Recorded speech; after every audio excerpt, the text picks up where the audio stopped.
Hey, this is Matthew Vinland from Hell of a Summer, and you're listening to the Horror Squad podcast.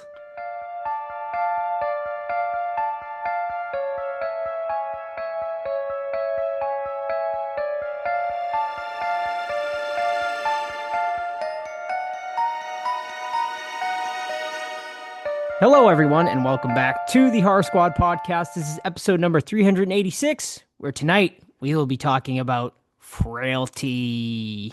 Pick done by me? Question Kind, mark? yeah, kind of. Was Kinda. it? It's actually kind by the Discord because we mentioned it in an episode, and then hmm people in the Discord got really psyched about it, and then you're like, I don't want to do that one. I'll do Ugly Stepsister. So we're like, well, we should probably do it anyway because now people are psyched for it. The So people spoke. yeah, They did. this is They did. this is a Discord pick then. Yes. Yeah, I remember being excited about it because neither of you guys have seen it, so I can't wait to hear your thoughts on it. So stick around, folks, for that. Welcome once again. I am here, of course, you just heard them, with Steve and Todd, as always. And Todd, you had a busy little weekend, buddy. Did. I had a little busy weekend, starting Friday, Living Dead Weekend 2025, Creep Year, I believe what's called. Was it a creep year? That was No, that was last year. last year. That was last year. This This one year, was Day of the Day Dead of the Dead Day of 40th the Dead. anniversary. See, you guys know more than I do. and You guys Land didn't go. 20th. Yeah. Yeah, so up in Monterville, Pennsylvania, right outside Pittsburgh, of course, home of Dawn of the Dead, Night of the Living Dead, all the Evan City stuff from George Romero. We went there last year as a group, but with the Walmart announcing the purchase of the mall, we all think it's going to get, destroyed and turned into a Walmart. So my buddies TJ and Brent had never been up there. I'm like, guys, this is a perfect opportunity. Like, get up there, we'll do some touring. Of course, we'll hit the con and we'll, have a good time. So we went up there, the three of us. Um, the con itself, I mean, we talked about last year. It's super fucking small. Two stores, and I was shocked because I overheard a guy talking to a vendor saying, "Yeah, this is my first con. I'm from Los Angeles." I'm like, "This is your first con, and you're from LA?" Like, I feel like you're gonna get a bad taste in your mouth because this con is so tiny, and you flew all the way over here. Like, you need to do some Google searching and find out all those big cons over there. But anyway, yeah, con was fun. Bought a lot of good stuff, a lot of little figures, movies, things like that. Always a fun time to get. The TCM playset is fucking awesome, dude. Both Brent and TJ bought that in person. My pre-order still hasn't arrived yet. But they took that out when you're playing with it, and it's really cool. Obviously, the highlight though is seeing the Dawn Mall again, and this is be my third time.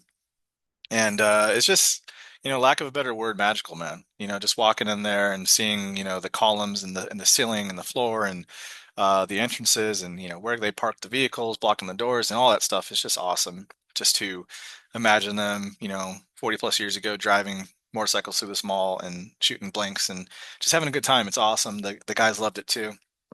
Then we went up, showed them Creep Show House. That was fun. They still have the trash can set up, all that stuff. I did try to go to the Dawn Airport, even though I knew it was closed. I was hoping there would be something left over, but it's completely paved over with the retirement homes. That fucking sucks. And we missed it by 1 year, man. If we would have went the year prior, all as a group, it would still be standing. We could have been in there. Took them to the Night of the Living Dead cemetery, and they loved that. Posing with the famous tombstones and all that. It's just that that that still takes my number one horror memory, even over the Dawn of the Dead Mall because Dawn of the Dead's changed so much, but the cemetery stayed the same. It's so freaking rad, man. We were watching Night of the Living Dead again like we did as a group last year in the cemetery. It's just fucking cool, man. So cool. Um, but a new one this year too was Night of the Living Dead remake Graveyard, which Steve reminded me of, and it was about an hour from where we were, but it was an hour towards us where we live, right? So it wasn't out of the way. And it was. I, I had a very similar feeling the first time I walked into the originals graveyard. It was just so surreal. Like the trees are a little bigger, but everything exactly the same layout. Everything's just grown up a little bit more. Um, pulled up the video to, watch the scenes as they were playing out, and it was super, super difficult to find the actual tombstones because the the graveyard is so small and they filmed it so cleverly to make it look big. They're using multiple angles. So if Johnny's standing right here, they shoot him from a different angle. And in reality, he's with Barbara right here, but they use a different angle. So it looks like it's at the opposite side of the thing.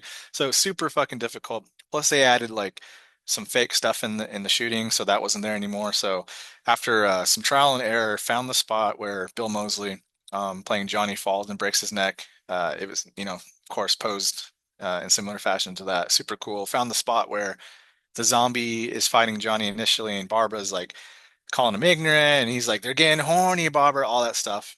Found that, took some pictures, reenacted the scenes. It was just a blast, man. Um, so that was really cool. So that was my personal highlight of the trip, was going to that new spot. And then we also did drive into Evans City downtown, where they filmed a lot of the crazies, and just went to the post office, went to the library. They have a nice little plaque set up honoring George and I Living Dead and crazies and things like that. They have some murals painted, and it was just a blast, man. That con, it's not a great con, but if you're a fan of zombies or Dawn of the Dead and I Living Dead, you have to do it, especially now since, we don't know how much longer that mall's gonna be standing, unfortunately. Oh, and we did sneak in the back.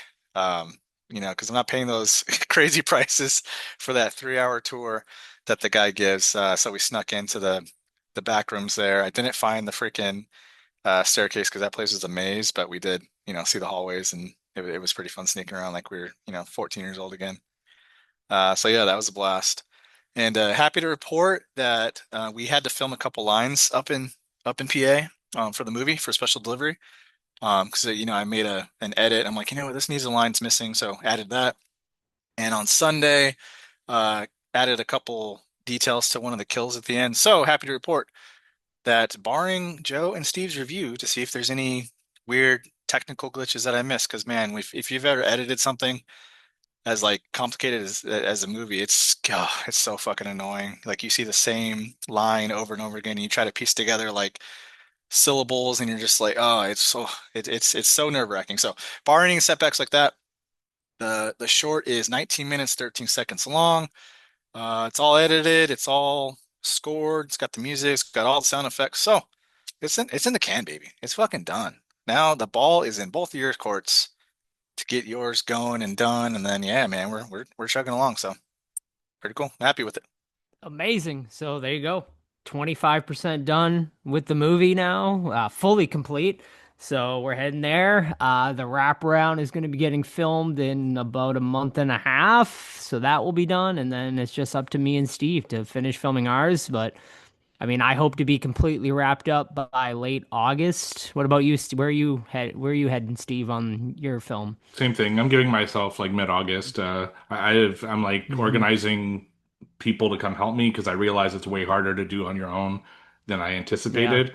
It's just like getting angles and stuff. If I don't hit my mark like to the inch, it's like I'm out of frame, or it's just a fucking pain in the ass. So I'm gonna just think of it better and have friends kind of at least holding the camera and make sure that I'm in shot. So yeah, and mid-August I'd most definitely be done.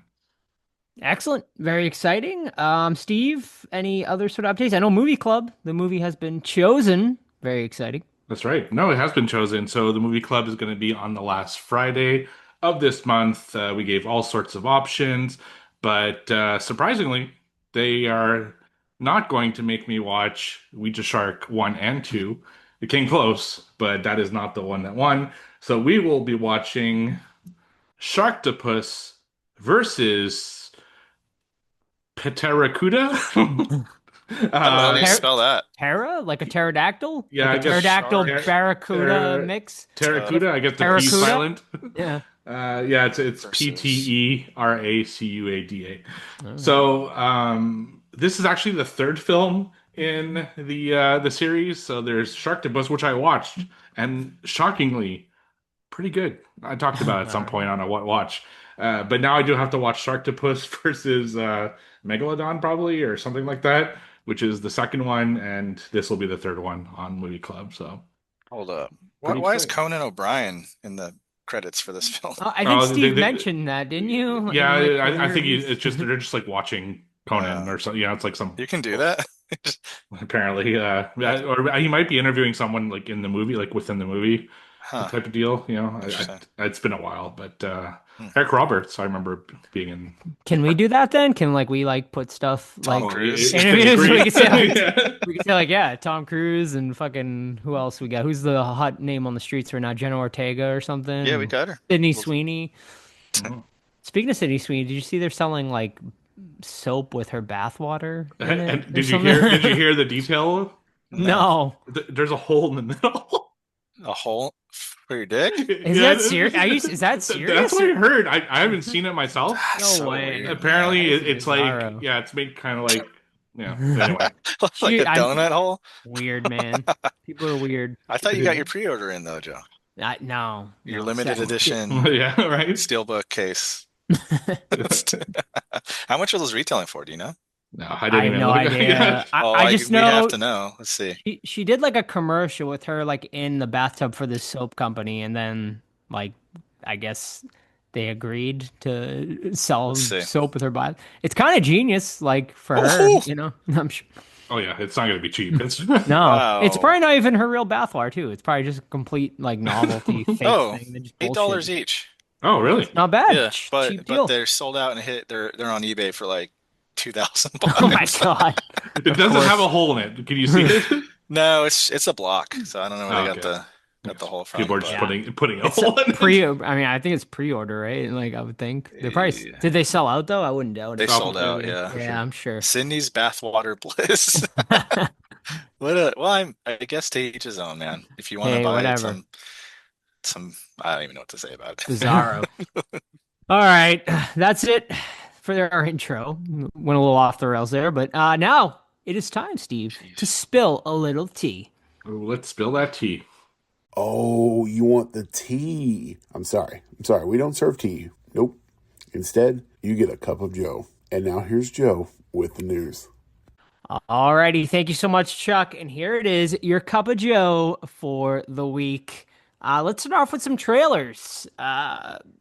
Guillermo del Toro's Frankenstein trailer, probably a very highly anticipated movie coming out this year, starring Oscar Isaac. Also, Jacob Elordi is going to be playing the monster in this one. Mia Goth is also going to be starring in this one, as well as Christoph Waltz. It will be hitting Netflix in November, which after watching this trailer, I'm a little disappointing. It's not going to get a theater release because cinematography looks on point and looks like it should be seen on a big screen. But gentlemen, I think you both watched the trailer, so let me know your thoughts on Frankenstein, Guillermo del Toro's Frankenstein. Joe, I don't even know why we're talking about this. It's not horror. That's what they keep saying, right? I Is mean, Guillermo del Toro came out and said it's not horror. Mia Goth came out and said it's not horror. So should we even be covering it? I don't understand what What the is it fuck this then? is. what does that even mean, though? Like I don't know why they're going on this they're fucking going like a press- drama? No, yeah, well, Like that's what what are they they're trying to saying. say? They're like on a press tour and they're I'm like assuming it's like for Oscar bait, right? Like they're like, Oscar well, if we bait call it a horror or movie, it wouldn't be but nominated for like an Oscar. I feel like slighted as a horror fan. Agreed. Yeah, Like it seems. just don't say it. Like I don't know. It's Yeah. just it feels and especially as someone from like Guillermo del Toro, like really made his name off like horror. It's Didn't he get an Oscar for Shape of Water? Yes. yeah. So, I. okay. I mean, I guess they don't want horror fans to be disappointed and then shit all over it because, like, right? Because like us horror fans can be brutal. So I guess if horror fans go in expecting like a full-fledged horror movie and they don't get that out of this, where it's more sort of, I guess, Nosferatu-ish, where it's more sort of slow burn drama with some horror elements in there. Maybe they're trying to get ahead of it. I don't know. It seems weird, but like Frankenstein is a classic monster horror story, so it is weird that they're going on this tangent. Yeah. Anyway, the trailer looks amazing. I really, really love the trailer. I'm like you. I'm actually disappointed it's not getting a theater release. I think it looks too good to be something that's on Netflix. Like it's just I don't know. It's a weird choice, but I think we'll definitely cover it when it Oh, comes definitely. because I'm Yeah. I'm looking forward to this one. You'll have to watch it on your 135-inch TV, Steve. I don't know. Poor you. Todd, I assumed you watched 15 seconds of it and then didn't want to get spoiled further. Yeah, about 30 seconds maybe. I mean, Guillermo, I love his style. I don't always love the actual movie though. I always love his style, but maybe not the movie. Like Crimson Peak, awesome style. Didn't like the movie, but I mean, this is my favorite monster. Hammer or not Hammer, Universal Monster. So yeah, I'm excited for it. Awesome. All right, and you'll hear our thoughts come November. We'll see if it's horror enough to make top am I the 10 only- lists worthy. I hope so. Am I the only one that is excited this is at home release? Because prefer it, man. You turn off the lights, you turn on your sound Yeah, system, and then you go take a pee whenever you want. that's great. I agree, but certain movies I think deserve to be seen on a big screen, and this one seems like it. Like it seems really like grandiose, like with the set The designs and Gothic, like yeah. yeah, it seems like really cool. Kind of like I mean, Nosferatu was amazing on the big screen, and some stuff it just usually it doesn't transfer sometimes as well, like seeing it on a smaller screen. So, and I think this one. But maybe Netflix will come up with something and do like a limited release in theaters, like a weekend thing. We'll see. I don't know. Yeah, I don't mind that it's out on Netflix. I just No. wish we had the choice. Like if you're gonna put it on streaming, put it also in theater for, yeah, like you said, like a week or two, just to give the Hmm. option. But yeah, Yeah, that's because I mean Del Toro has such a huge fan base, like but I mean obviously I don't think Netflix would do that because they don't they're like, well, no, for sure. It's Netflix, right? we paid all this fucking money. We're not gonna put it in theaters, so I don't think we'll ever see it in theaters, maybe years down the road if the movie is received well or something like that. But we'll see. And we'll keep you updated on any news with that. All right, next trailer news, big trailer news is Black Phone 2. We actually discussed this trailer when it was released at some festival where basically we were just given what the trailer looked like. But now we actually got the trailer. It has been released. I'll start off. This one will be coming out, I believe, in October. This one definitely looks darker. I think that was our complaint about the first one is that it was good, but it didn't go as dark as we felt maybe it should have, especially dealing with sort of the dark material that, they had in this one. So this one definitely seems more action packed. I think it's going to come down to how they pull this off, right? Because the grabber now is a supernatural character. It seems like, coming back from the dead sort of thing. How that translate, will that be good? I think it has potential. I really do. I think it has potential to be great with him being sort of a supernatural character and carrying on. I know people are trying to compare it to like a Freddy Krueger type character. I guess, sort of. But I didn't get that vibe watching this trailer. But the trailer definitely, I don't think it like made me massively excited for it, but it definitely made me be like, okay, this could be going in a good direction for this franchise.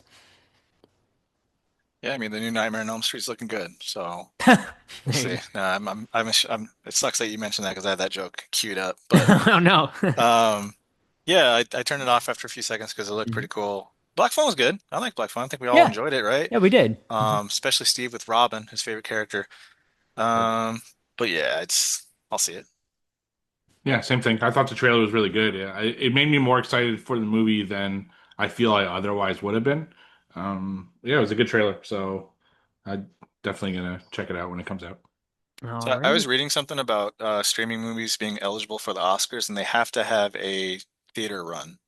So I wonder if this Oh, is going to have some kind of limited thing like you guys want. So maybe.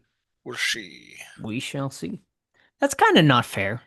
Why doesn't he a theater run? You're a bunch of pompous assholes, probably. I guess. That's weird. I don't like that. All right. All right.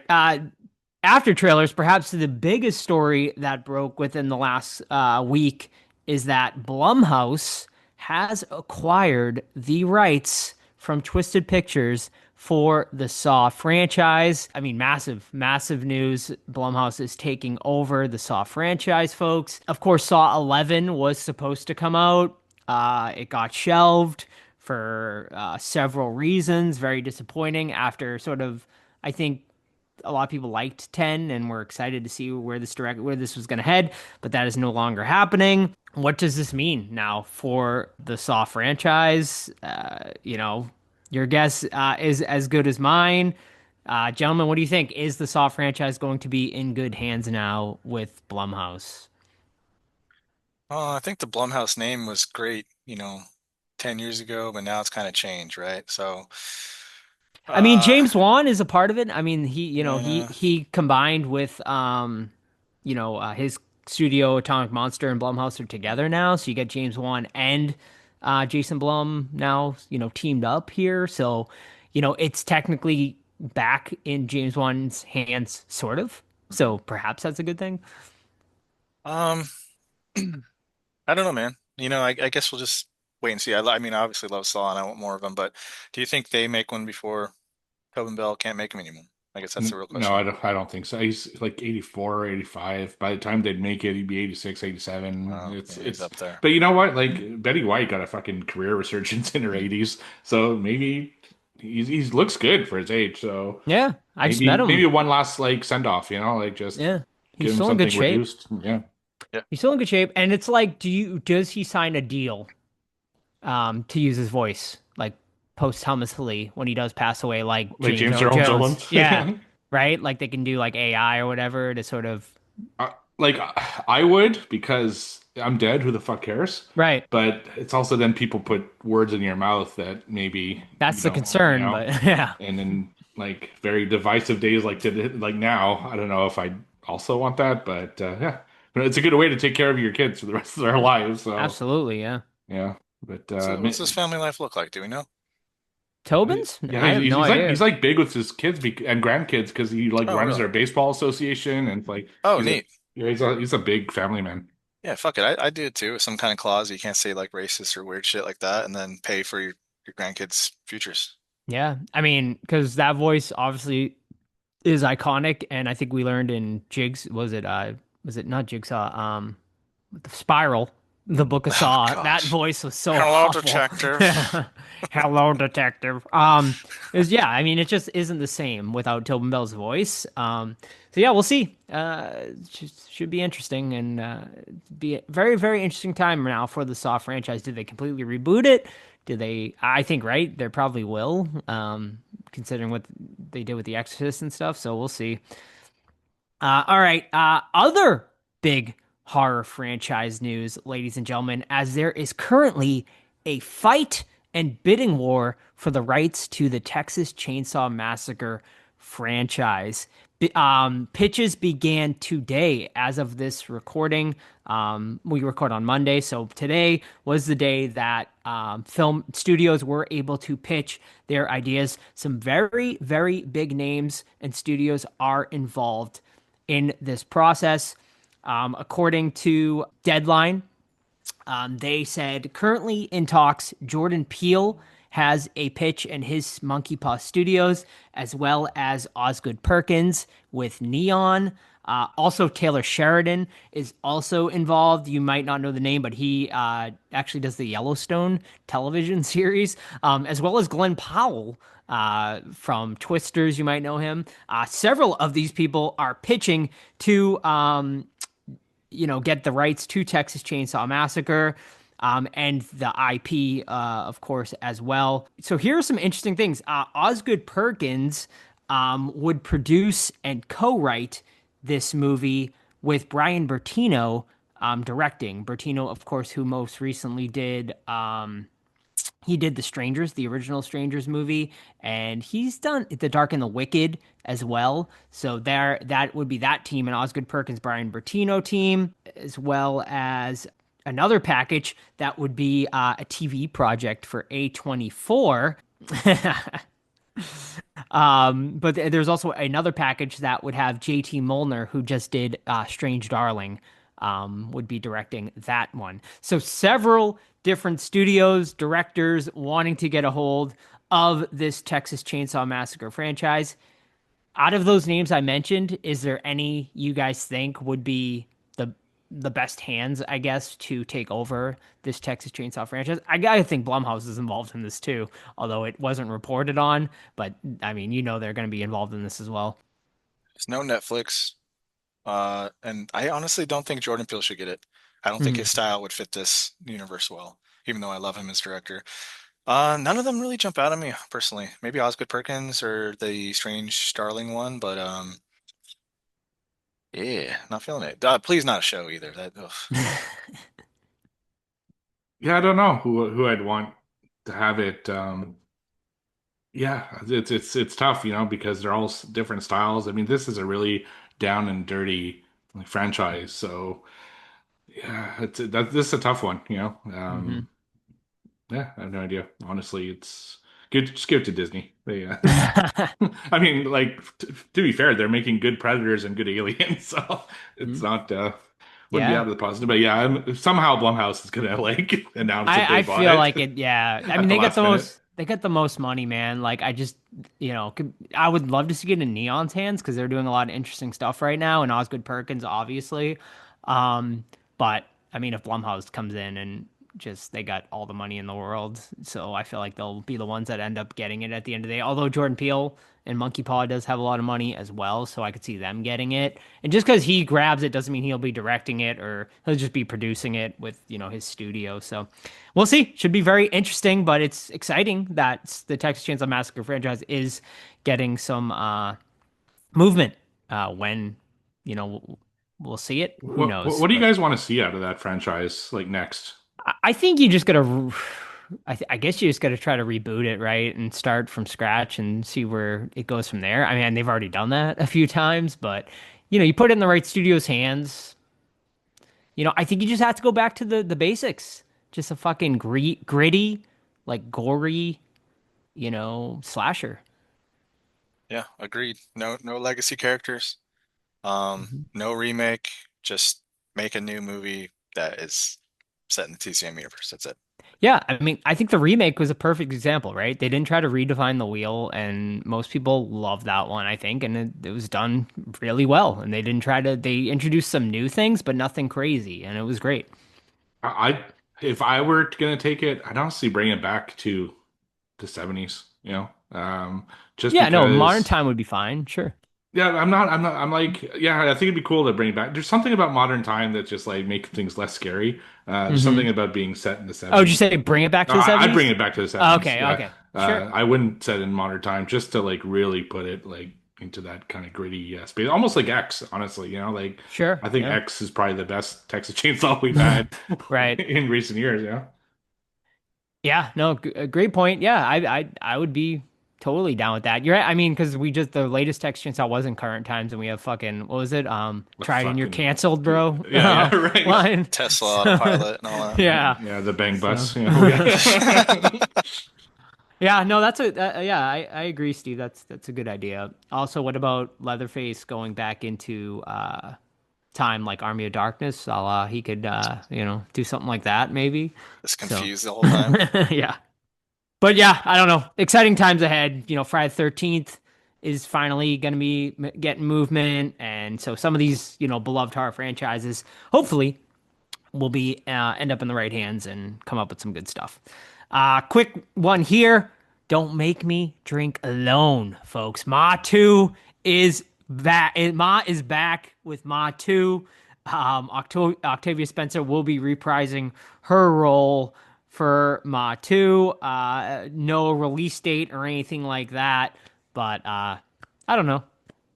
Whatever. I don't know who was asking for this, but Ma was a fun movie, so there's potential there for Ma 2 to be fun as well. So we shall see about that. And finally tonight, an update on the Exorcist franchise, Mike Flanagan's Exorcist. Of course, the original release date was to be March 13th, 2026. Well, Mike Flanagan has said nope, that folks is not happening.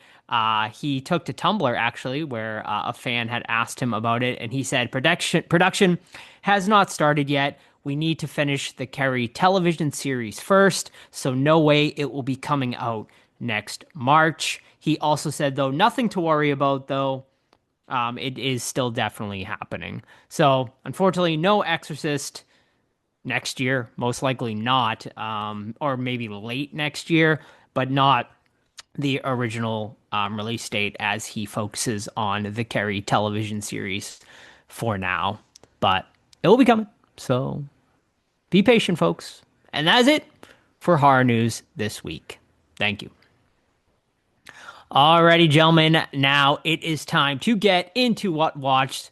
I got nothing this week because I had a couple interviews lined up, and I watched screeners for those. So next week we do have an interview with Ethan Embry, who you might know from a lot of popular '90s movies, but horror fans will know him from Devil's Candy, Cheap Thrills, but also, of course, Empire Records, Can't Hardly Wait, Nick Papagiorgio, of course, from Vegas Vacation as well. Yeah, Ethan Embry, and I also interviewed Lee, who you might know most recently from Sinners, of course. I interviewed both of them for their movie Alma and the Wolf, which the interview will be next week, as well as a review for that movie. So stay tuned for that. But Steve, Todd, what you guys been watching this week? All right, so I decided to go with a little Bill Paxton week this week and check out one film I had seen in the past and one film I'd never seen. The one that I had seen a long time ago, though, is a movie I watched over on Tubi, and that is 1982's Mortuary. So, Mortuary is a slasher film. It's basically a girl is looking at what happened to her father.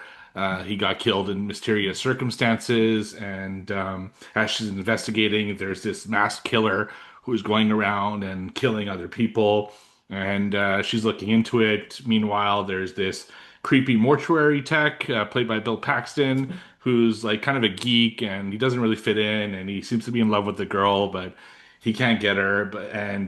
It's funny because when you see the masked killer, and slight spoiler alert, I guess you could totally see fucking Bill Paxton's like facial features, so it's super obvious that it's him.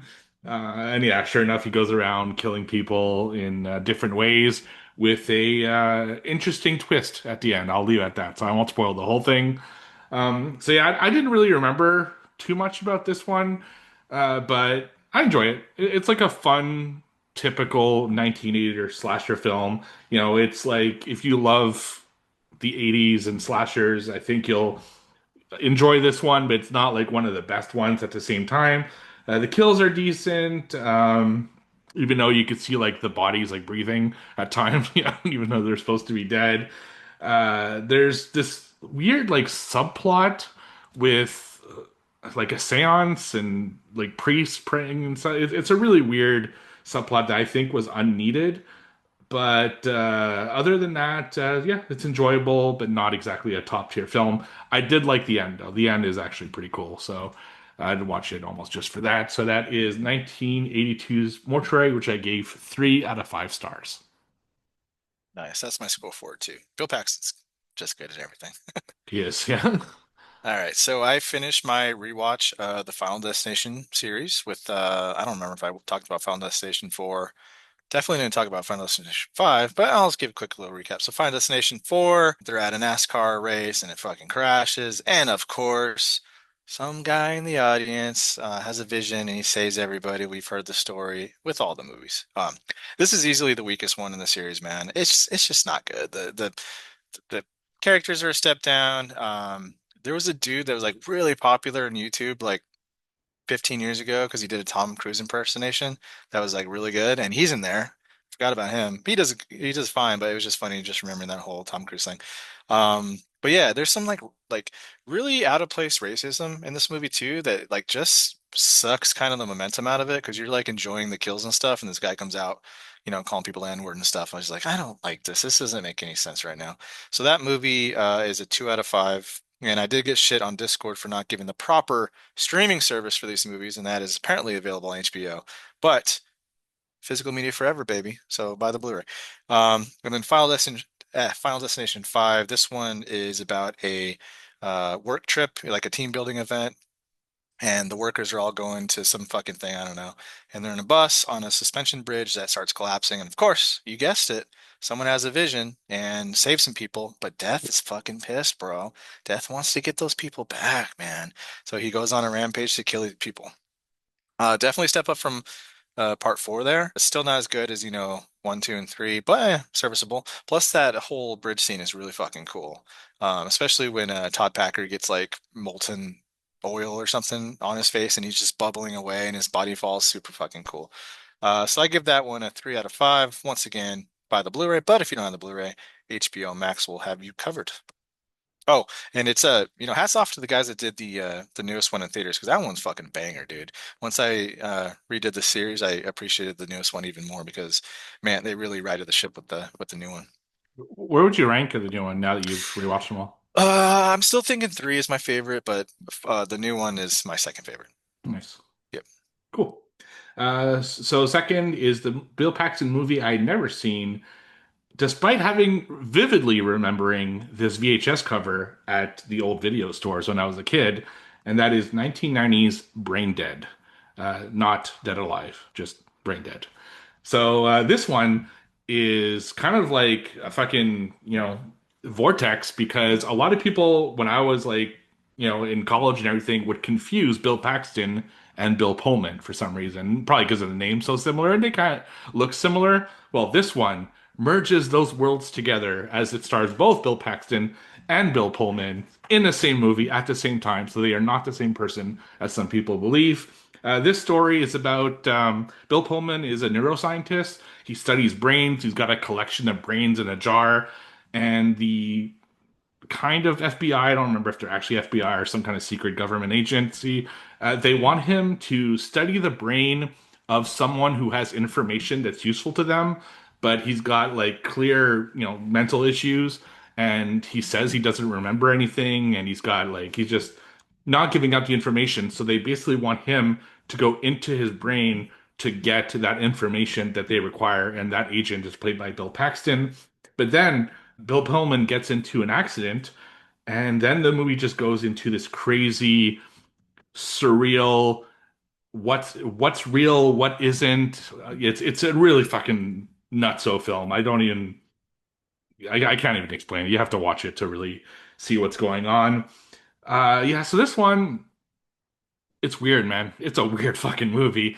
The whole thing. You're like, what the fuck is going on right now? And it's because they don't want you to know what's real and what it isn't. It's a lot of mind games. It's a lot of things that like change, just in a beat. It's like really all over the place. There are some great practical effects when there are practical effects, but there aren't a ton of them. It's just the movie has no focus and no direction. I wish that it was a little bit of a clearer story. Now, I guess that's what they wanted because it's all about like brains and, what the reality and everything like that. But it was kind of a chore to watch it, to be honest. I gave it a 2 out of 5. And yeah, so that's 1990's Brain Dead, which I watch over on Tubi. Yeah, cool art. Never seen it either. So, Yeah, it's a really cool art, which they barely use that image in the movie bummer. that you see in the background at one point. But yeah, I just want to. I'm on a Bill Paxton kick right now. So Yeah. yeah, You gotta do 119 you movies. gotta do True Lies again? I've seen True Lies so many times that yeah, it's probably my favorite Bill Paxton performance. He's just so fucking good in that movie. Yeah, he's so He good. steal like how do you steal a scene with fucking Schwarzenegger and Tom Arnold, but he and Jamie Lee Curtis, but no, he fucking does it because he's so swarmy and Oh yeah.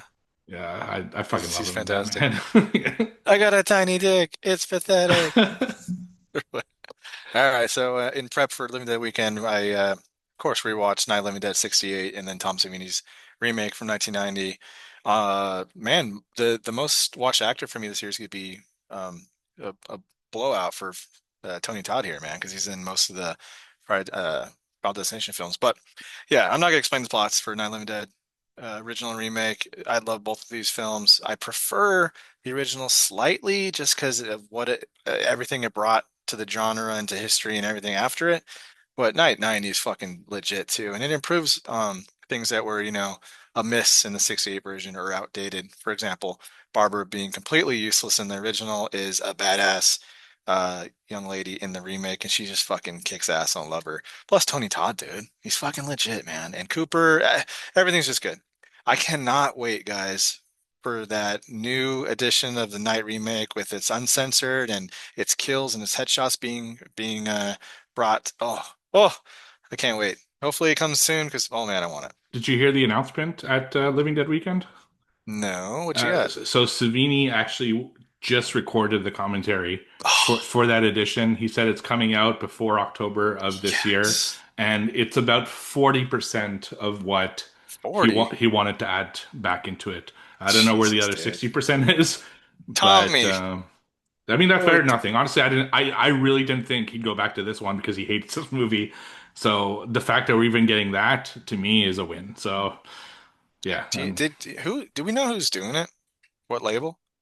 No, I'm not sure. Yeah, you Hmm, might have said okay. it, but I'll have to look that up. Yeah, I cannot wait because there's yeah, so same. much cutout, so much that you can obviously, that's in the cutting room floor. But yeah, both these movies are awesome. They're available streaming on Prime, and then of course get the Blu-ray, people. Get the 4K. Criterion has a really good 4K of the original, and then right now Umbrella has the decent Blu-ray of the remake. But then yeah, can't wait for that uncut version. I got a special edition of the remake. It's like by Twilight something, and it's one Oh, of Twilight Time. 3,500. Twilight Time, yeah, it's like Yeah. Oh, that's nice. 3,500.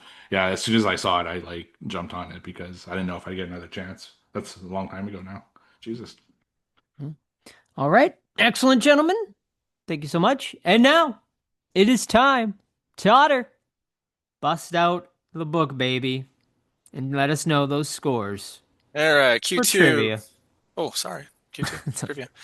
The People's Champion in the lead with 20. The Usurper champion, Steve, at 14. And Joe at 9. Joe, slacking. come on, bud. We can. Tough, You're tough not coming back quarter. this quarter, but you can come back this I year, mean, bud. he won the first quarter, so That is right. true. He That's started right. strong, but he's petering out a little bit. I What think the was the movie what movie did I pick? I don't remember. I don't know. Frailty. No. Something Punishment awful. movie? Oh, Okay. Deadly Oh, Dilf, no. No. Oh, Dangerous Dilf, can't remember. whatever. Oh wait, no, it was the one. Was it Blood Beach? Oh, Oh one yeah, is Bloodhook. a Bloodhook. Yeah. Blood Yeah, Hook. Yeah, yeah. yeah, You yeah. you That's right. I you mean, didn't really punish us because it was still entertaining. yeah. Unlike that Ron Jeremy one, I give you guys for that one. Oh yeah, I Which forgot which about one was that that? one. The one where you can't climb a wall? Yeah, Yeah, Uh, yeah. that Zombie Night, maybe? Something like yeah, something some like weird that. Yeah. fucking Yeah. movie. All right, All right. who wants to take it? I'll start us off. All All right. right. And I have a theme this week, Oh my, like I Bill, usually do. Billy frailty Pat themed. Billy Paxton. And the theme is religious horror. Oh, Oh, okay. Steve. Okay, Advantage Steve. Let's see. So, question number 1. This 1987 film portrays satanic evil as a green goo found in the basement of a church. Um, Oh, it's that fucking yeah. Oh, I could picture I it. have the vinyl right there around the corner. Do I dare cheat? Oh, It's fucking hell. Oh, Oh Jesus boy. Christ. I could picture the zombies and it's everything. right there. Hmm. Uh, dude, Hmm. don't you even say anything. We're staying here until one of us guesses this. I Yeah, don't care if yeah, it takes 3 hours. yeah. Um, There is a time oh, it's limit. so annoying. There's no time limit. Damn it. I can't fucking think of it. I'm gonna try to help Steve here. I even give you the year. Yeah, I You know, I said know. it. Yeah, well, we know It's it. oh, Prince of Darkness. It is Oh, Prince of Yes. fuck, Darkness. yes. Yes. John Gosh, I did. Carpenter's Whew. Prince of Darkness. That was, oh All I my could gosh, think that about was was the fog. brutal. I don't know why, because that one scene at the end, but like, I knew it wasn't the fog, so. Yeah, Prince of Darkness. All right. I don't know who went. Joe, pick a number between 1 and 11. 7. 7 is, oh, fuck. Match the killer to the movie. Oh. The killer's name is Frank Zito. Oh, it's Maniac. Maniac. Fuck yeah. Joseph. Yep. Love love that Oh, guy. he's so good. Yeah. All right. It's his guested movie based off the IMDb parental guide. Sex and nudity. Oh, both of them. Get your tube sock out for this one. Okay. One of the one of the characters cracks a joke about his underwear being full of urine, stool, and semen. Oh, Oh, that's it's a lot. power move right there, I guess. Right? Violence and gore. A street thug is struck in the neck by a bladed object, not shown. You see blood coming out of the wound and gurgling noises. Uh-huh. Profanity. Fuck is said 36 times, shit 20 times, hell several times, bitch 5 times, damn 5 times, ass 10 times, and pussy once. All right. Very helpful. Alcohol, drugs, and smoking. A thug snorts some cocaine and even puts it on his arm wound. Oh, Oh. wow. Okay, this is a giveaway for sure, but you could have gotten it from the other ones if you. I have a Perhaps. guess, but I don't want to throw it. All right, frightening and intense scenes. There is a scene of a naked man being hung upside down by rival drug gangs. Tales from the Hood. Wrong. Ooh. Fuck. Here's the rest of it, Joe. They Mhm. mark his torso with animal blood to show the point where they will eviscerate him, and then mercilessly taunt him while he begs for his life. And Hmm. then they ritualistically sacrifice him with a large blade, using it to cut out his heart from his body, all while his terrified girlfriend is forced by the drug gang to watch the whole ordeal. Gee The whole whiz. scene from start to finish is, by movie standards, very intense and disturbing. Calm Hmm. down, dude. Drug gang. It's not that serious. Hmm. I don't know. Wrong turn. Wrong. You guys want one more guess? Uh, Is it Green Inferno. Wrong. is it VFW? Wrong. It's a good My- guess. It is Predator 2. I thought of Predator Ah. 2. Danny Glover on his And Bill Paxton, baby. Do you guys Oh. plan on Oh. watching the? Do you guys plan on watching that Predator animated Yes. thing that just came Yeah. out? I was on actually Hulu? supposed to watch it today for the other show. I got called into work, so Gotcha. yeah. Disappointing. Alrighty. Guess the movie based on the IMDb information. This movie was released in the year 2011 with a PG-13 rating, clocking in at 1 hour and 54 minutes. Categorized as supernatural horror, drama, mystery, and thriller. Currently sitting at a 6.0 out of 10 on IMDb with a Metascore of 38 out of 100. Oh. Director Mikael Hastrom. Starring Colin O'Donoghue, Syrian Hinz, Fine. Alex Braga, Rutger Hauer, Rutger Hauer. Toby Jones, Toby Jones. and I'll leave it there. There's one big actor I am leaving out. Tagline is you can only defeat it when you believe. Tagline number 2. What do you believe in? Tagline number 3. We all have our demons. And tagline number 4. Inspired by true events. The Exorcism of Emily Rose. Incorrect, No, it's earlier than that. but you are on the right track. Yeah, I was gonna say, oh, fuck is it? It's I'll have another guess, maybe, if I'm allowed to. Haunting will- in Connecticut. That's my guess. Incorrect. Oh, good. I will give you the dead giveaway because Okay. I don't think this is a movie that's super well known. Mm. But I think you might know it. Lead actor, Anthony Hopkins. Yeah, The Last Right? No. Oh. He's on to it. He's almost The there. final rate. Todd, I'll leave it up to you if you'd like to give it to him. The film is called The Right. Oh, Yeah, we'll give it to him. All right. I've never seen that. I did. It was okay. Yeah, think- I think remember it being like, yeah, that's fine. 6 out of 10 is a fair score. Yeah. All right, Steve, pick between 12 and 23. 13. 13. Oh, I asked that one already. 14. 14 it is. What is the name of the band that sends in the mysterious vinyl record to the radio show in The Lords of Salem from 2012? Demon Slayer. Wait, can you repeat that? Sure.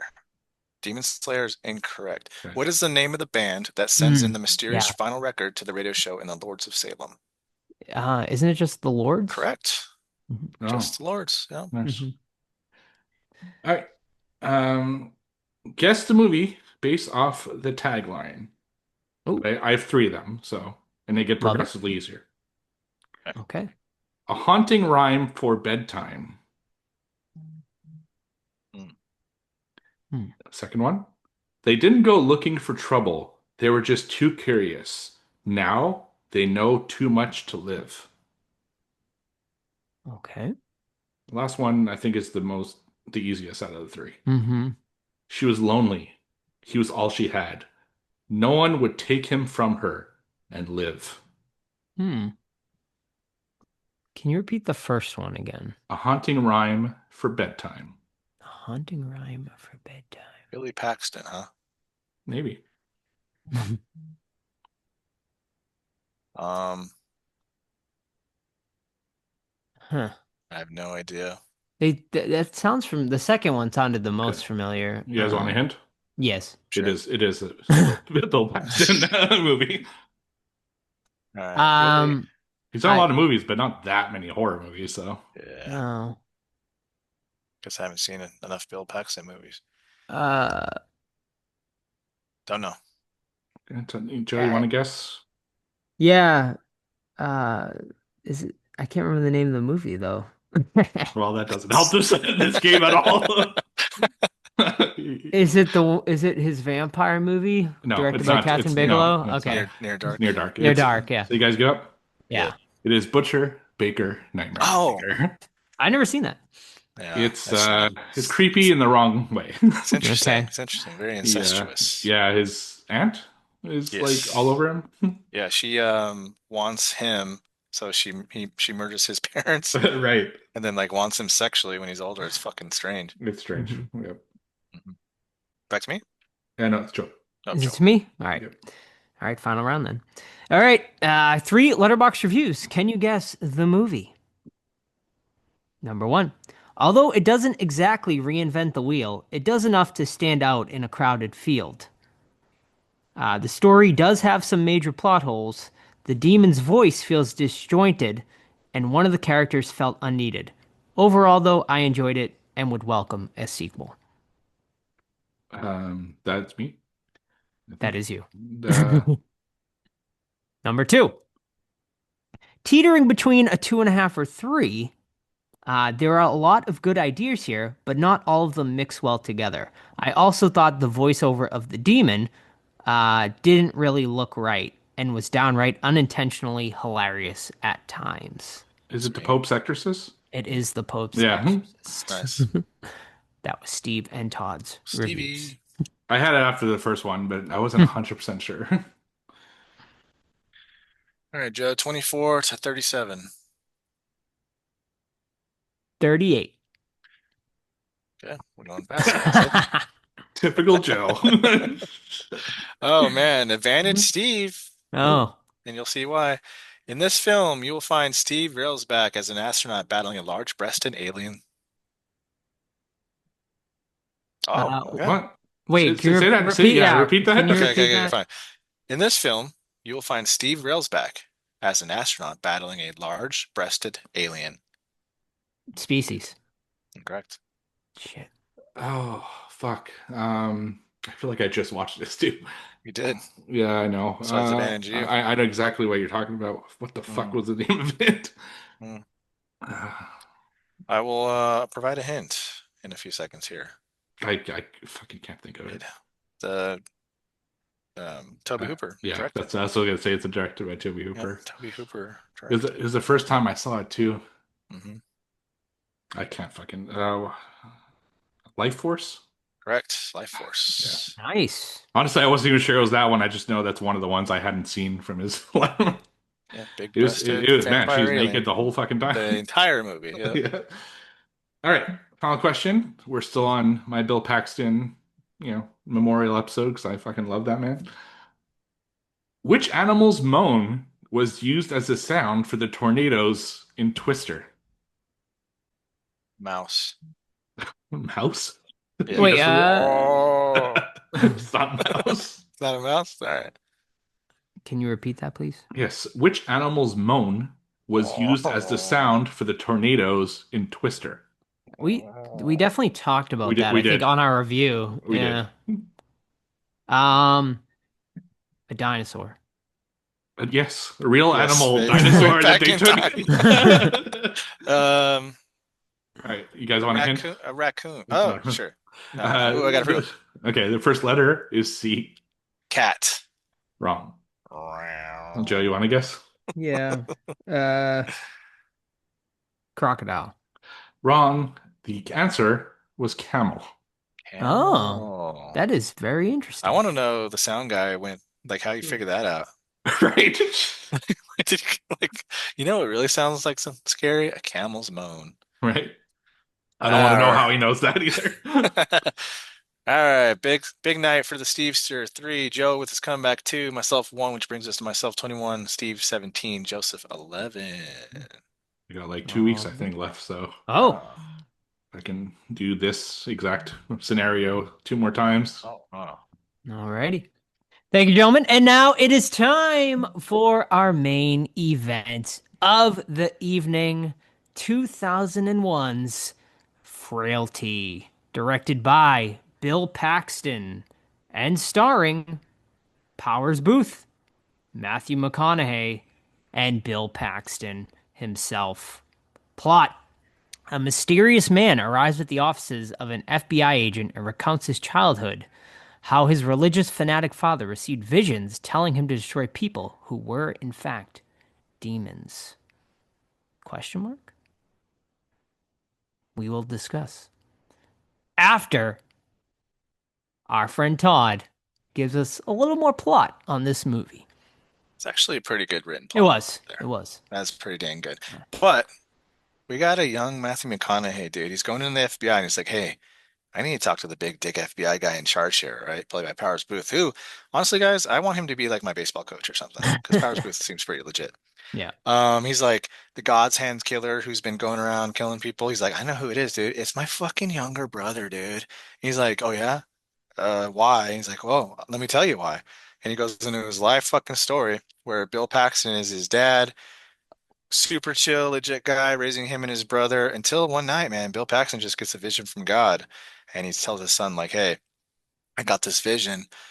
He's gonna show us 3 weapons to help, kill these demons, and I'm gonna get like names randomly sent to me in a vision, whatever. I'm gonna write them down. We're gonna kill these fuckers, dude, and you boys are gonna help me.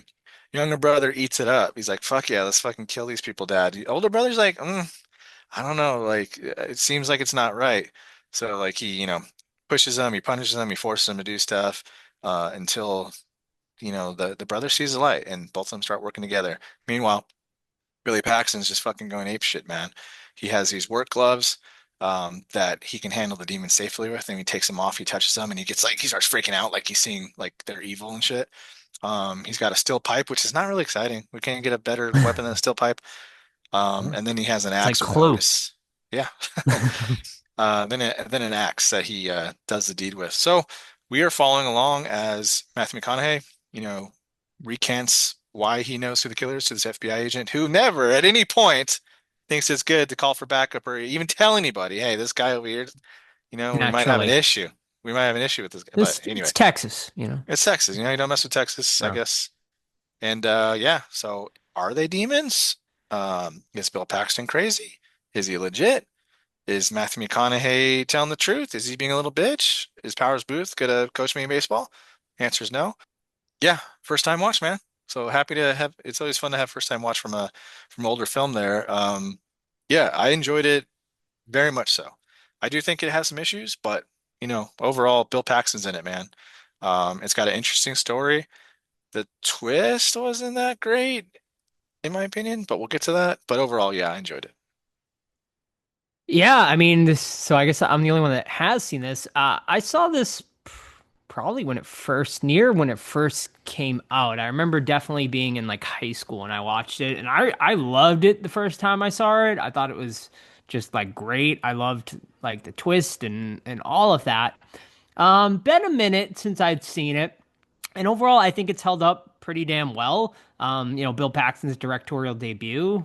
And yeah, man, I think a movie like this harps on the children's performances too, and I think both of the kids do pretty damn well here. They're both like very believable and give good performances. Obviously, Pax and McConaughey are both great and give great performances as well. I think the story is really interesting. To me, this is like, we just done Falling, and to me, this is like similar to Fallen in some ways, and I enjoy this one more than Fallen. In most of the ways, although Fallen had some cool stuff too. I just enjoyed this story more and found it more interesting. Because there is some, and I will get into it. I think there's some, you know, ambiguity. I can't fucking say the word right now. There's an ambiguous ending here, I guess. You know, was everything we're seeing? Do you take it for face value, or or are they crazy? Like, and we're seeing sort of from their perspective. And I liked that sort of ambiguous ending because I like being able to sort of dissect a movie and it not being sort of force fed to you about what it is. Although I think there is some breadcrumbs there that sort of perhaps tries to guide you one way, but I think you can look at it from both perspectives, and I don't think you're wrong, honestly, either way. But yeah, overall, to me it held up, and I still really enjoyed it. I guess I'll be the dissenting voice on this particular one. I'd never seen it, and I love Bill Paxton, so that's not even a question. But I was kind of bored a little bit with this one. I love this idea of the story. Like, it's a really cool story. I like the way it develops and everything like that. It just, man, I was having a hard time just keeping with it. It's just not a whole lot happens. A lot of the kills are off screen. Mhm. I don't know. It just never went anywhere interesting, in my opinion. Especially like the second and third act. I think the first act was pretty solid when we were first discovering like him getting the vision, the fucking glowing trophy, the weapons getting into his life and all that stuff. But then it just kind of slogs along until the very end when they have those like few twists that I can't say I didn't see coming. Like not exactly as it played out, but I had a pretty good idea of where they were going with the ending. And yeah, I don't know. I found it a bit dull, to be honest. Like not bad, but Mhm. not, I guess, as good as I anticipated. Yeah. No, I mean, I think that's fair. I mean, it's definitely like a slow mover there in the middle, where, he's finding the weapons and then, there is a bit of a slog there in the middle, especially where he's trying to prove to his son what is happening is sort of real and sort of locks him in the dungeon they created and stuff like that. And I agree that watching it this time around, I think we could have used some maybe on-screen kills to make it a little more interesting. I mean, granted, like this also really isn't a horror movie per se. It's definitely more like along the lines of Fallen, where it's more of a thriller with some horror elements mixed in there. But for me, I don't know. I think their nostalgia definitely plays a factor in this one for me, just because I remember it a lot as a kid and enjoying it. But yeah. I also found that they were making like pretty classic mistakes. Like they were kidnapping people in broad fucking daylight in the middle of the town. Things like that, which were like, I don't Well, know. he claims that the angel will protect him, right? Yeah, I know. Which did you like that angel scene? I thought it kind of played off well. Like it looked good, like even for today's standards. It's cheesy, but I liked Right. it Yeah. because I mean, so was the glowing trophy, Yeah. but I imagined that's what he would think it would look like, right? So it Yeah. didn't bother me. Yeah, it was a little bit weird though. Yeah. It was a little bizarre. But I liked him being like under the car and sort of seeing that vision. Yeah, that was a. It was pretty cool. It's so out of place though when you think of like compared to everything else in this movie. Hmm. But it was funny.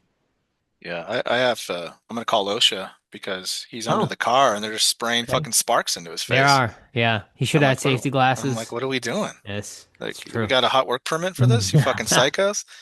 Um, yeah, man. I mean, the Rose Garden stuff is cool, Hmm. but I don't know if we want to get to what we think about it yet. But I think it points towards them telling the truth because the Rose Garden is like a massive fucking graveyard in this middle of town. No one Right. ever questions it. Like you guys mentioned, kidnapping in broad daylight. No one fucking mentions it. No one cares. And then the biggest evidence is that he literally is in the FBI station. Witnesses can't identify him, and Right. then the videotape can't identify him either. So it's Hmm. like, oh, and then he goes to the fucking police station at the end, and Matthew McConaughey is a cop, and he's Yeah. face to face, and he can't identify him. So Yep. I think they're the good guys, man. What do you guys think? Yeah, I mean, I think, like I said, it's ambiguous the way they do the ending. Well, I mean, for the first twist is that McConaughey, the whole movie, we're thinking is one brother, and then we Mhm. find out he's really the other brother. And he said that to sort of trick the cop who was also on his list. as Yeah, a demon as well. I because he's a personally, fucking serial killer yeah, himself. I liked that twist. The cop being the killer, like a killer that killed his mother, I thought was a little much. Like, 'cause I didn't see that. Although, like, I guess you don't see people for what they really are. It's like kind of like how they're trying to say it. So yeah, I mean, I liked the twist. Did I see it coming? The first time, no, like it like blew my mind. But this time around, like I could see how people would be like, oh yeah, I saw it. I also had I was also in high school at the time, so I wasn't really thinking about it. But yeah, man, Did the horror committee cover this movie? I think we did. I think we did. Nice. But yeah, man, it was yeah, I like the twist. I think it worked well. And I back then, I took it as just face value. And watching it this time around, I still think I agree with you, Todd. I think they lead those breadcrumbs to make you think that what we're seeing is real. Like like the fact that the camera is distorted, right? And they're doing these kills in broad daylight, and but then like I could see it reversed with someone being like, the father fucking brainwashed his son to do this. You know what I mean? And what we're seeing is sort of the son sort of brainwashed in his belief that this higher power is helping him to create these murders and be a serial killer, which we also didn't mention that the brother is also a serial killer, which I found to be a little confusing. Like he's killing people as well, but like, is he killing people because he just fucked up from childhood and now he's like sort of like we see him like chugging a bottle, but I don't fully know why he was killing too. Um, I Perhaps I didn't get missed that that part part. either. No, I Yeah. didn't get it either. Well, he would have had his own list, right? Because they're both the sons were kind of. Yeah, Yeah, but why but would he be ratted out by his brother then? but he was also always against it. Mm. You know what I mean? And the brother also, McConaughey also said like, well, my brother wasn't killing demons; he was killing real people. So like he, I guess, had snapped from Got his it. obviously fucked up childhood and was killing people from it. I guess. So it's funny because I actually think the movie's like the opposite of what you're saying, Todd. Okay. Whereas I think they're the bad people. Okay. Um, because and this is prevalent in real life. It's I hate people with red shirts, so I'm gonna make up things in my Oh my mind God, I am because wearing a You red hate shirt Joe? right now too. By the way. yeah, Wow. and beards and like and I'm gonna make up things in my mind to justify to myself why I need to kill them. Hmm. And maybe it's just people they don't like, and in their own distorted reality, they see these things that happened to justify to themselves that that's why I killed this person. They go to an FBI office that's fucking empty practically. That's very unlikely in real life, and I wonder if it's a lot like the whole camera thing. Is it just his own distortion? Is he Hmm. how much of this is actually real and not just something in his mind? Right. It's so I So you feel think it's all like in his mind? Like he's imagining this I, stuff? I think his father groomed him into thinking that Hmm. he's some kind of religious hitman, and he to justify it to himself, he like basically makes up these scenarios to kill people and feel fine with it. Think it's Yeah, some but kind how does of that explain him not being recognized by the FBI agent plus I video? don't know if that's true though. I don't know if like I don't know how much of that was real. That's the thing So is that yeah, I don't know. Well, but all right, so here's, I guess, my argument against it is like, why would the father one day just sort of snap like that? You know what I mean? Like, I guess this I becomes mean the that does happen. question. No, it does, of Yeah. course, but like they're all living this like very normal everyday life, and then Yeah. one day, you know, he has this sort of, I guess, psychotic break. We're to believe it does happen, absolutely.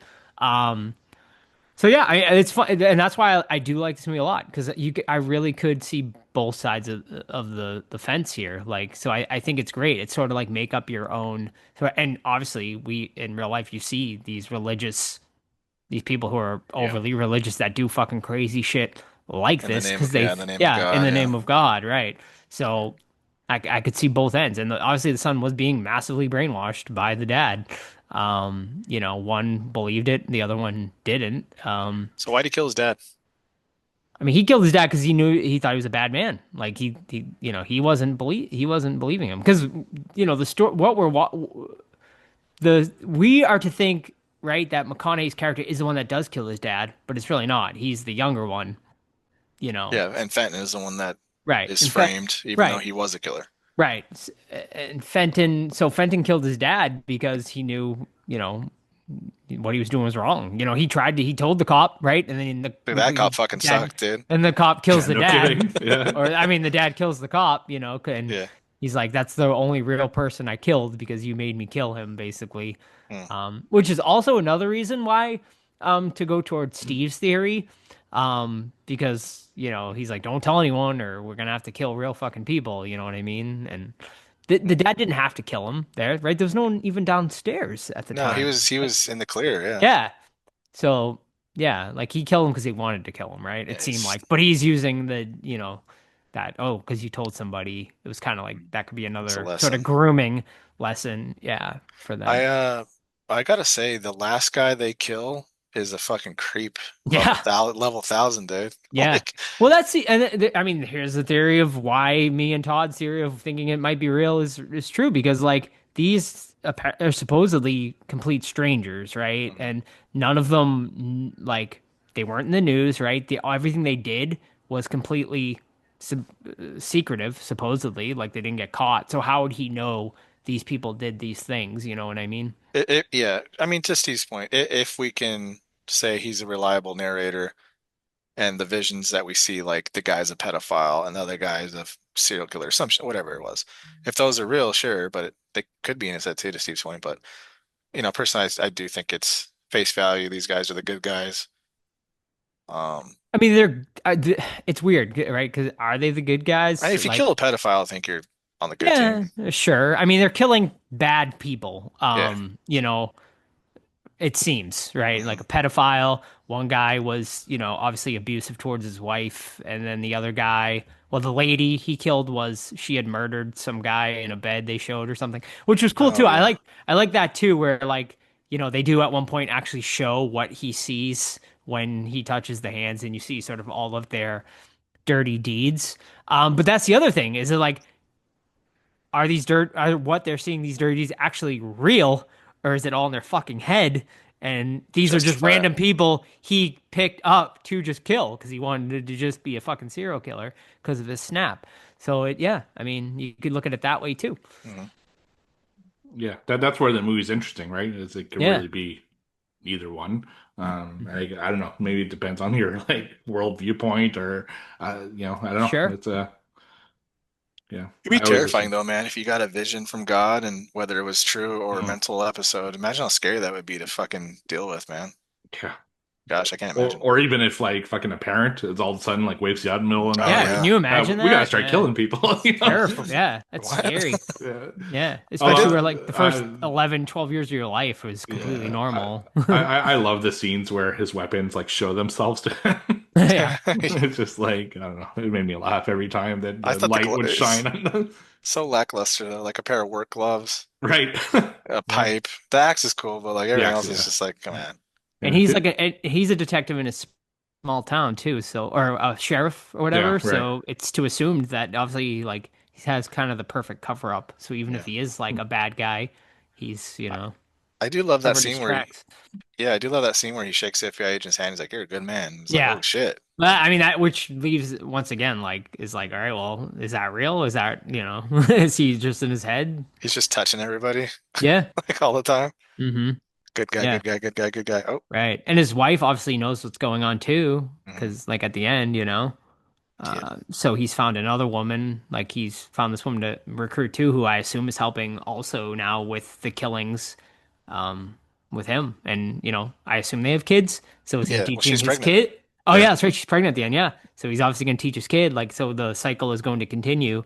Mhm. So yeah, I mean, this movie has a lot to say, right? It's like it talks about religion, perhaps toxic families, and I mean, or like the power of faith as well. Like it really is choose your own adventure in a lot of ways. Mhm. Yep. Yeah, I definitely appreciate more like talking it out rather than. Mhm. But the experience of watching it to me was still like kind of a slog, right? It took Yeah. a long time to. I Yeah, I will because I think you agree. nailed it. It's the time. It's that whole period where he's teaching his son like manner, or like how to respect him and stuff like that. Yeah. Like the digging takes fucking ever, Yeah. and just stuff like that that kind of really slows the movie down. hmm No, I mean, I agree. Watching it this time around, I do agree. It was slower than I remembered. And plus, like, I remember the kills sort of being on screen, and obviously they're all off screen. They don't show anything. It's all sort of left to the imagination. But yeah, man, good directorial debut from Paxton. Did he go on to do anything else? Did he direct any other A movies after little this? bit, but Yeah, not. I think only one more movie, and then like some shorts and some TV episodes and stuff. So, gotcha. because he did a lot of TV and like later in his career. So, hmm yeah. Cool. All right. Well, I think we pretty much covered everything, so let's get into rating this movie. Yeah, man, I still really enjoy this. I think it held up. I agree with Steve. In some ways, it definitely was a little bit slower than I had remembered, but I still think it's really good. Going into this, I had it at a 4. I'm gonna drop it slightly to a 3.5 out of 5. I think that's a good place for this, but a really solid thriller, definitely one I recommend to people because I know it's not one that has been like overly seen, so I kind of think it's a bit of a hidden gem that's out there, so I definitely recommend it. So yeah, 3.5 for me. Cool. Yeah, I enjoyed the concept and some of the execution, but I do agree that it was a little bit slow. So I'm sticking with a 3 out of 5. Yeah. Ironically, like I didn't. It feels like I didn't like it as much, but I also give it a 3 out of 5. Because yeah, it is a thinker. Fucking, I love Bill Paxton, man. He's just so good at everything he does. Matthew McConaughey's good, and I was interested in the story. It just if it was just too slow, at points. Maybe if it had been cut down a little bit. Maybe if the kills were on screen, so you had something to kind of see to reward for that time. But yeah, 3 out of 5, and it was interesting. It's an interesting one. I'm glad that we checked it out because I never seen it. Mhm. So. Yeah. Do you agree that it's similar to Fallen in a lot of Yeah, ways? yeah, yeah. Yeah. It's definitely Oh yeah, got that totally. Yeah. Yeah. vibe in like different ways, but also very similar ways. Yeah. Yeah. Yeah. All Less right, cool. singing though, that's for sure. Yeah, all right. Yeah, all right.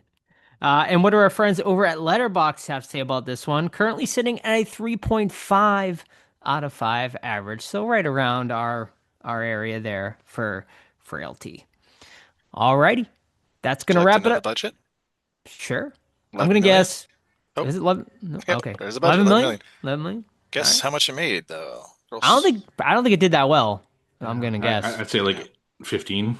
Ooh, close, Mm. 17.4 mil. Yeah. So not a Oh, huge probably about knockout. break even after it was Yeah. advertising hmm and everything. So, yeah.